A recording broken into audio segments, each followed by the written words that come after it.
ഒരു കടയിലെ പരസ്യ ബോർഡാണിത്.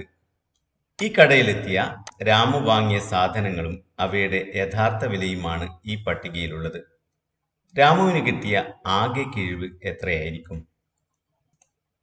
ഫാനിന്റെ വില 1200 രൂപയാണ്. ഓരോ 100 രൂപയ്ക്കും 20 രൂപ കിഴിവുണ്ട്. 1200-ൽ എത്ര നൂറുകളുണ്ട്? ഇത് കാണാൻ 1200-നെ 100 കൊണ്ട് ഹരിച്ചാൽ പോരെ? 1200-ൽ 12 നൂറുകളുണ്ടെന്ന് കാണാം. ഓരോ 100 രൂപയ്ക്കും 20 രൂപ കിഴിവായതിനാൽ ഫാനിന് ആകെ കിട്ടുന്ന കിഴിവ് 12 ഗുണിക്കണം 20 അഥവാ 240 രൂപയാണ്. മിക്സിയുടെ വില 2500 രൂപയാണ്. 2500-ൽ എത്ര നൂറുകളുണ്ട്? 25 അല്ലേ? അപ്പോൾ മിക്സിക്ക് ആകെ കിട്ടുന്ന കിഴിവ് 25 ഗുണിക്കണം 20 അഥവാ 500 രൂപയാണ്. കുക്കറിന്റെ വില 3400 രൂപയാണ്. 3400-ൽ 34 നൂറുകളുണ്ട്. കുക്കറിന് കിട്ടുന്ന ആകെ കിഴിവ് 34 ഗുണിക്കണം 20 അഥവാ 680 രൂപയാണ്. ടിവിയുടെ വില 8000 രൂപയാണ്. 8000-ൽ 80 നൂറുകളുണ്ട്. ഓരോ 100 രൂപയ്ക്കും 20 രൂപ കിഴിവ് കിട്ടുന്നതിനാൽ ടിവിക്ക് കിട്ടുന്ന ആകെ കിഴിവ് 80 ഗുണിക്കണം 20 അഥവാ 1600 രൂപയാണ്. ഫ്രിഡ്ജിന്റെ വില 13600 രൂപയാണ്. ഇതിൽ എത്ര നൂറുകളുണ്ട്? 13600 ഹരിക്കണം 100 അഥവാ 136 നൂറുകളുണ്ട്. ഫ്രിഡ്ജിന് കിട്ടുന്ന ആകെ കിഴിവ് 136 ഗുണിക്കണം 20 അഥവാ 2720 രൂപയാണ്. ഇനി ആകെ കിട്ടിയ കിഴിവ് കാണാൻ ഓരോ ഇനത്തിനും കിട്ടിയ കിഴിവുകളുടെ തുക കണ്ടാൽ മതിയല്ലോ.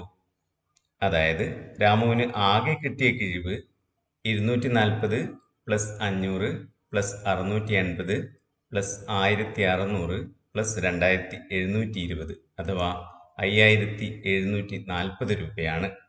ഒരു സൂപ്പർ മാർക്കറ്റിന്റെ പരസ്യ ബോർഡാണ് കാണിച്ചിരിക്കുന്നത്. 1200 രൂപയ്ക്ക് പച്ചക്കറി വാങ്ങുന്ന ഒരാൾക്ക് എത്ര രൂപ കിഴിവ് കിട്ടും? പച്ചക്കറിക്ക് കിഴിവ് 15%ആണല്ലോ. ഓരോ 100 രൂപയ്ക്കും 15 രൂപ കിഴിവ് കിട്ടും എന്നാണ് ഇതിനർത്ഥം. 1200-ൽ എത്ര നൂറുകളുണ്ട്? 1200 ഹരിക്കണം 100 അഥവാ 12 നൂറുകൾ.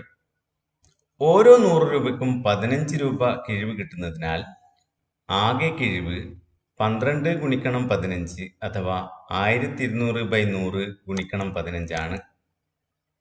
ഇതിനെ 1200 ഗുണിക്കണം 15/100 എന്നെഴുതാമല്ലോ.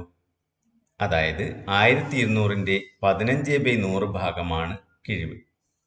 മറ്റൊരു തരത്തിൽ പറഞ്ഞാൽ 15% കിഴിവ് എന്നാൽ വിലയുടെ 15/100 ഭാഗമാണ് കിഴിവ്. അംശത്തെയും ഛേദത്തെയും 100 കൊണ്ട് ഹരിച്ചാൽ അഥവാ 2 പൂജ്യങ്ങൾ വീതം ചുരുക്കിയാൽ 12 ഗുണിക്കണം 15 അഥവാ 180 എന്ന് കിട്ടും. അതായത് 1200 രൂപയ്ക്ക് പച്ചക്കറി വാങ്ങുന്ന ഒരാൾക്ക് കിട്ടുന്ന കിഴിവ് 180 രൂപയാണ്. 1000 രൂപയ്ക്ക് സ്റ്റേഷനറി സാധനങ്ങൾ വാങ്ങുന്ന ഒരാൾക്ക് കിട്ടുന്ന കിഴിവ് എത്രയായിരിക്കും? സ്റ്റേഷനറി സാധനങ്ങൾക്ക് കിഴിവ് 10%ആണ്. അതായത് കിഴിവ് 1000-ന്റെ 10/100 ഭാഗമായിരിക്കും. അംശത്തെയും ഛേദത്തെയും 100 കൊണ്ട് ഹരിച്ചാൽ അഥവാ 2 പൂജ്യങ്ങൾ വീതം ചുരുക്കിയാൽ 10 ഗുണിക്കണം 10 അഥവാ 100 എന്ന് കിട്ടും. അതായത് 1000 രൂപയ്ക്ക് സ്റ്റേഷനറി സാധനങ്ങൾ വാങ്ങുമ്പോൾ 100 രൂപ കിഴിവ് കിട്ടും. 1500 രൂപയ്ക്ക് തുണിത്തരങ്ങൾ വാങ്ങുന്ന ഒരാൾക്ക് കിട്ടുന്ന കിഴിവ് എത്രയായിരിക്കും? തുണിത്തരങ്ങൾക്ക് കിഴിവ് 20%ആണ്. അതിനാൽ 1500-ന്റെ 20/100 ഭാഗമായിരിക്കും കിഴിവ്. അംശത്തെയും ഛേദത്തെയും 100 കൊണ്ട് ഹരിച്ചാൽ അഥവാ 2 വീതം പൂജ്യങ്ങൾ ചുരുക്കിയാൽ 15 ഗുണിക്കണം 20 അഥവാ 300 എന്ന് കിട്ടും. അതായത് 1500 രൂപയ്ക്ക് തുണിത്തരങ്ങൾ വാങ്ങുന്ന ഒരാൾക്ക് കിട്ടുന്ന കിഴിവ് 300 രൂപയാണ്. ഇതുപോലെ 600 രൂപയ്ക്ക് കളിപ്പാട്ടങ്ങളും 1800 രൂപയ്ക്ക് ഇലക്ട്രോണിക് സാധനങ്ങളും വാങ്ങുമ്പോൾ കിട്ടുന്ന കിഴിവ് കൂടി കണ്ടു നോക്കൂ.